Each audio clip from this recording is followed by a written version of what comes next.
안녕하세요. 오늘은 조세 유형에 대해서 살펴보도록 하겠습니다.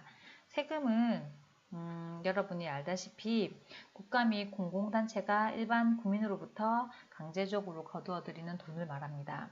이 세금을 또 다른 말로 조세라고 하기도 하고요.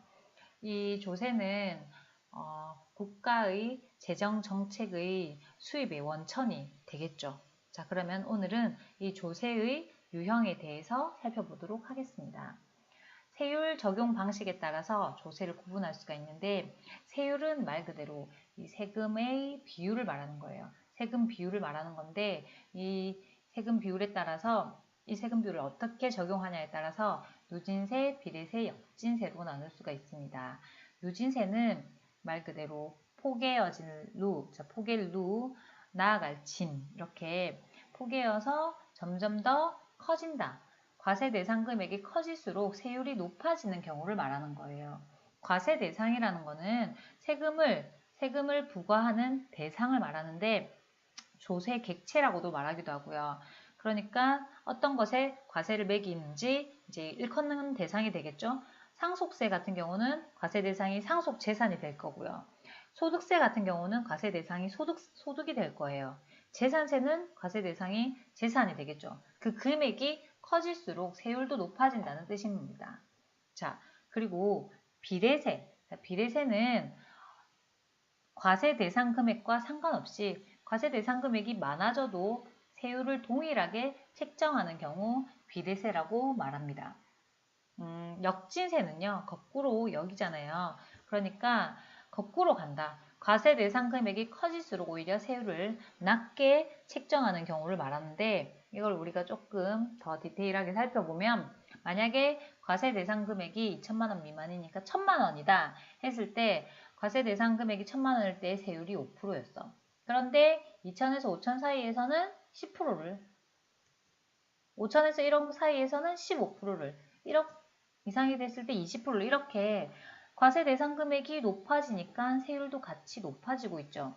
이런 경우는 누진세라고 합니다. 커질수록 같이 커진다. 커질수록 커질 때 누진세라고 합니다.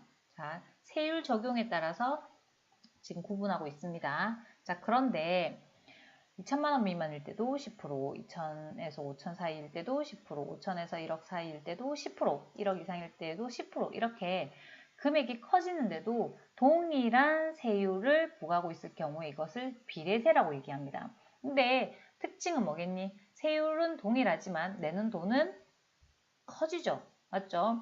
1천만 원일 때 10%는 100만 원일 거고요. 2천만 원일 때 10%는 200만 원일 거고요. 5천만 원일 때는 500만 원, 1억일 때는 10%가 1천만 원, 이렇게 점점 커진단 말이에요. 그죠? 그래서 그러니까 세액은 내는 금액을 말하는데, 세액은 커진다는 것을 여러분 주의하셔야 됩니다. 자, 역진세. 자, 역진세 같은 경우는요, 2천만 원일 때는 15%, 2천에서 5천 사이에는 12%, 5천에서 1억 사이일 때는 10%, 1억에서 1억 이상이 될 경우에는 7%, 이런 식으로 지금 과세 대상 금액이 높아지는데 세율이 오히려 낮아지고 있죠. 이런 경우 역진세라고 얘기를 합니다. 근데 여기서도 여러분이 주의해야 될 점이, 세율은 낮아지지만 내는 돈은 당연히 더 많아집니다. 웬만하면 더 많아집니다. 그쵸? 그래서 1천만 원에 15%라고 해도 1천만 원에 15%는 150만 원이잖아요. 그죠? 그런데 예를 들어서 5천만 원의 10%, 그러니까 비율이 많이 줄었음에도 불구하고 얼마예요? 5천만 원에 10% 500만 원이잖아요. 그죠? 그러니까 이 세율이 낮아진다고 해서 내는 금액까지 낮아지는 게 아니라는 사실을 여러분 명심하시기 바랍니다. 자, 그리고 이제 이것을 그래프로 나타내면 이런 그래프가 나오겠죠. 자, 세율, 과세 대상 금액, 이 그래프를 봅시다. 과세 대상 금액이 이렇게 많아질수록 세율이 높아지는 이 그래프를 뜬 것이 바로 누진세입니다. 그죠? 과세 대상 금액이 많을수록 세율이 높아지고 있기 때문에 누진세 그래프는 이렇게 진행됩니다. 자, 그리고 비례세는요. 과세 대상 금액이 높아질수록 세율은 일정하다. 10. 아까 일정했죠? 이것이 비례세율이에요.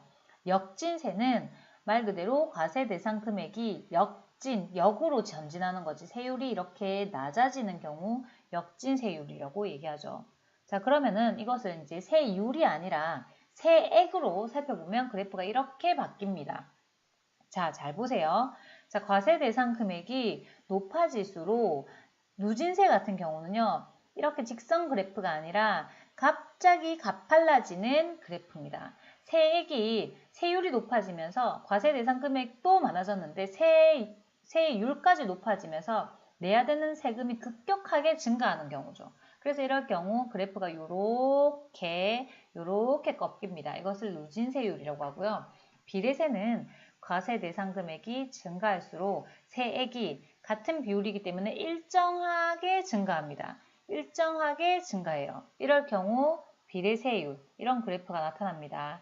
그리고 역진세는 과세 대상 금액이 증가할수록 세액이 높아지다가 이렇게 완만한 곡선을 띠면서 증가하죠.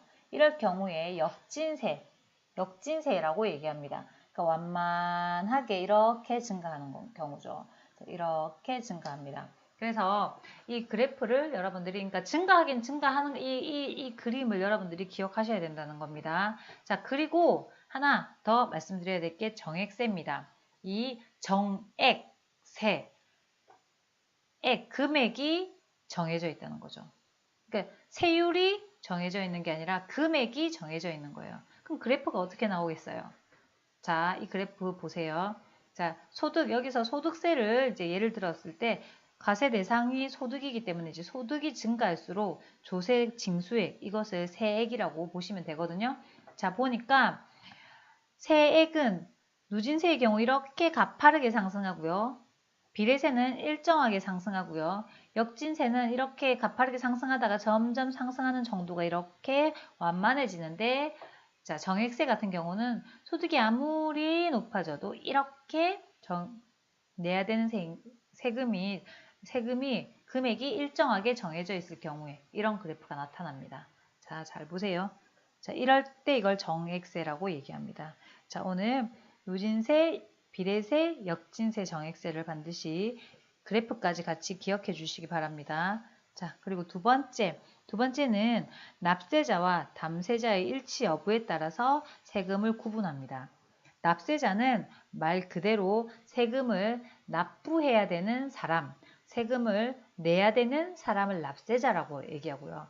담세자는 세금을 부담하는 사람, 세금을 실제로 부담하는 사람을 담세자라고 하는데 이것이 일치하는지의 여부에 따라서 직접세와 간접세로 구분할 수 있습니다.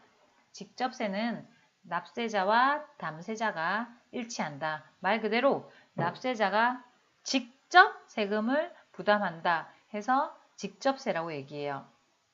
간접세는 그렇지 않고 간접적으로 내야 되면서 직접 부담하지는 않고 다른 사람이 부담하게 해서 세금을 내는 경우를 간접세라고 얘기한다는 거죠. 자, 그러면 한번 특징들을 살펴보도록 하겠습니다.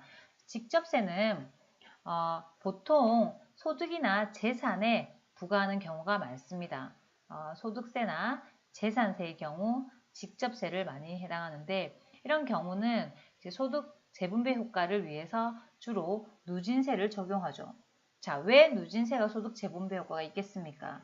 당연히 내야 되는 세금이 급격하게 많아지죠. 비율이 함께 많아지기 때문에 급격하게 많아지면서 그죠? 없는 사람은 세금을 작게 내도 되고 소득을 많이 버는 사람은 세금을 많이 내면서 어느 정도 소득의 분배 효과를 다시금 조금 균형 있게 만들어지는 효과가 있다는 거겠죠. 자, 그래서 장점이 소득 재분배 효과가 큽니다. 직접세의 경우는 주로 누진세를 적용하기 때문에 소득 재분배 효과가 큽니다. 그리고 조세 전가가 일어나지 않는다. 조세 전가라는 말은 세금을 다른 사람에게 전가한다, 떠넘긴다는 뜻이거든요. 그래서 자기가 직접 내야 되기 때문에 직접 안 내면 어떻게 되겠니? 당연히 잡혀가겠죠. 맞죠? 체납자가 되겠죠. 아니면은 어떻게 되겠니? 나라에서 차압당하거든요. 그러니까 직접 내야 되기 때문에 절대로 조세를 떠넘기는 그런 조세 전가 현상은 나타날 수가 없겠죠. 하지만 사람들로 하여금 엄청난 부담으로 작용되기 때문에 조세 저항이 큽니다. 조세 저항이라는 것은 이 세금을 안 내겠다는 몸부림을 말하는 거겠죠. 그래서 이 세금을 어떻게든 적게 내려고 변호사를, 기업체에서는 변호사를 선임하기도 하고요. 아니면은 어떻게든 세금을 삥땅 치기도 하는 이제 이런 현상이 나타날 수 있다는 거죠. 자, 그래서 연예인 중에 세금을 체납하는 그런 연예인 한 번씩 뉴스에 나오잖아요. 소득세, 재산세, 법인세가 주로 이 직접세에 해당하는데 법인세가 뭐냐면 맞아요. 회사 소득을 과세 대상으로 해서 내는 거예요. 그러니까 법적으로 인간으로서 이제 세금을 부과하는 경우, 이거 회사를 법인이라고 얘기하거든요. 법적으로는 사람과 같이 취급하겠다. 그래서 이 회사에다가 사람과 같이 취급해서 회사에다가도 세금을 부과하는 걸 법인세라고 얘기합니다. 자, 그리고 간접세를 살펴보도록 하겠습니다. 간접세는 주로 소비 지출에 부과하는 세금이 많아요. 여러분 영수증에 부가가치세 별도 혹은 부가가치세 10% 이런 걸 본 적이 있죠.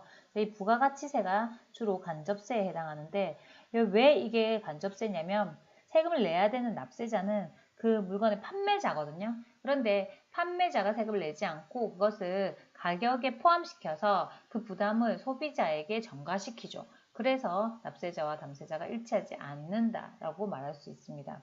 주로 이런 경우 모든 부가가치세는 10% 아시죠? 그래서 얼마짜리를 사도 10%예요. 그래서 이걸 비례세라고 이해하시면 되고요. 이런 경우에 조세 저항이 작아요. 여러분 저 세금 내기 싫어서 물건 안 살래요. 그런 경우 잘 없잖아요. 그래서 사람들이 세금을 내지만 거기에 따라서 별다른 인식을 갖고 있지 않습니다. 조세 저항이 굉장히 작은 세금이라고 보시면 되고요. 하지만 이런 경우 조세 부담의 형평성이 낮아질 수 있다. 왜? 그쵸? 돈이 아무리 많아도 똑같은 세금을 내잖아요. 소득이 아무리 없어도 돈이 많은 사람과 똑같은 세금을 내잖아요. 그래서 형평성이 낮다라고 말할 수 있고요. 조세 전가, 아까 말했듯이 조세를 자기가 내야 되는 세금을 떠넘긴다라고 이해하시면 됩니다. 자, 사례는 부가가치세나 개별 소비세가 간접세의 사례로서 많이 등장합니다. 자, 이제 우리나라 조세의 종류를 한번 살펴봅시다. 우리나라 세금의 종류는 주로 이렇게 나타나고 있는데요. 다 외울 필요는 없고, 자, 이런 보통세가 뭔지, 목적세가 뭔지 이 정도만 이해하시면 돼요. 자, 우리나라 조세는 크게 국가 정부에 내는 국세와 그리고 지방자치단체에 내는 지방세로 나눠질 수 있고요. 이 국세는 다시 영토 내에 있는 모든 물건이나 재산을 내는 내국세와 그리고 수입해 들어오는 물건에다가 부과하는 관세로 나눠질 수 있어요. 내국세는 국세청에서 담당하고요. 관세는 관세청에서 관리합니다. 자, 그리고 이제 내국세나 도세, 시군세 이런 경우 목적세와 보통세로 나눌 수가 있는데 이 목적세는요, 특정한 목적을 위해서 거두어 들이는 세금을 말하는 거고, 보통세는 우리가 다리를 짓는다거나, 여러 가지 치안을 위해서 경찰서를 짓는다거나, 이런 경우, 일반적인 국가 정책을 위해서 사용되는 것을 보통세라고 이야기합니다. 그리고 이 세금에는 다시 직접세와 간접세로 나뉘는데, 직접세는 아까 말했듯이 납세자와 담세자가 같은 경우죠. 주로 소득세, 법인세, 상속세, 증여세, 종합부동산세 이렇게 누진세를 적용해서 소득 재분배 효과를 기대해야 되는 이런 세금 경우 직접세가 많고요.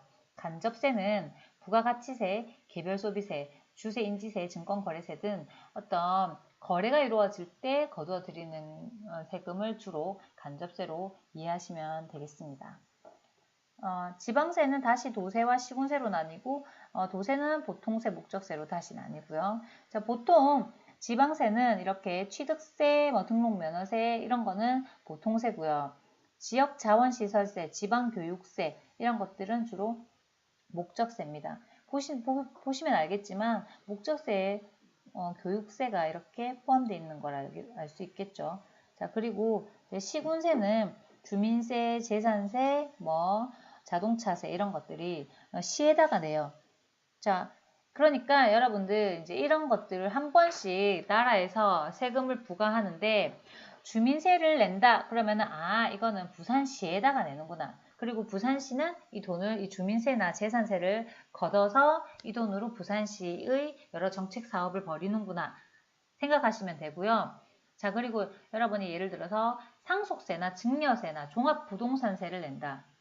이럴 경우에 자, 여러분들 이걸 국세로 낸다. 그래서 엄마, 아빠가 상속세 내야 된다, 종합부동산세 내야 된다 그러면 이거는 나라 사업에 쓰여지는 세금이구나 라고 이해하시면 돼요. 알겠죠? 자, 이 주민세나 자동차세나 이런 것은 부산시를 위해서 사용되고요. 이런 것들은 나라를 위해서 나라 차원에서 이용하겠구나 라고 이해하시면 됩니다. 별로 어렵지 않죠? 다 외울 필요 없어요. 그냥 이게 뭔지 정도만 파악하시면 됩니다. 자, 그러면 이제 오늘 배운 내용을 한번 확인해 봅시다. 문제. 빈부격차를 완화하기 위해서 정부의 역할이 필요할 경우 이 정부의 역할에 꼭 필요한 조세 그래프가 무엇인지 한번 찾아보세요, 여러분. 잠깐 정지화면 해놓고 빈부격차 완화, 그러니까 소득 재분배가 필요한 거죠. 소득 재분배 효과가 큰 세금을 찾아봅시다. 자, 정지화면 해놓고 여러분은 한번 문제를 풀어보세요.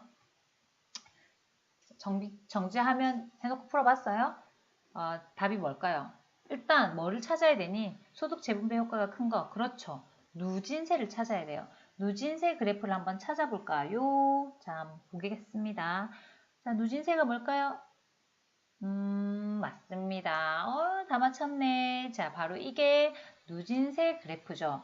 과세 대상 금액이 커질수록 세율이 같이 커지고 있죠. 누진세 그래프예요. 그럼 이건 뭘까요? 과세 대상 금액이 커지는데 세율이 일정하다. 이거는 비례세. 그쵸? 자, 이거는 과세 대상 금액이 커질수록 세액이 일정하다. 이것은 정액세. 과세 대상 금액이 커질수록 세액이 일정하게 증가하고 있네. 이거 비례세. 자, 과세 대상 금액이 커질수록 세액이 증가가 이렇게 점점 완만해지는 경우 이것을 역진세라고 합니다. 여러분 이거 이해됩니까? 이것도 정지화면 해놓고 반드시 구분할 수 있어야 됩니다. 시험에 나옵니다. 자, 여러분 여기까지 수고하셨습니다.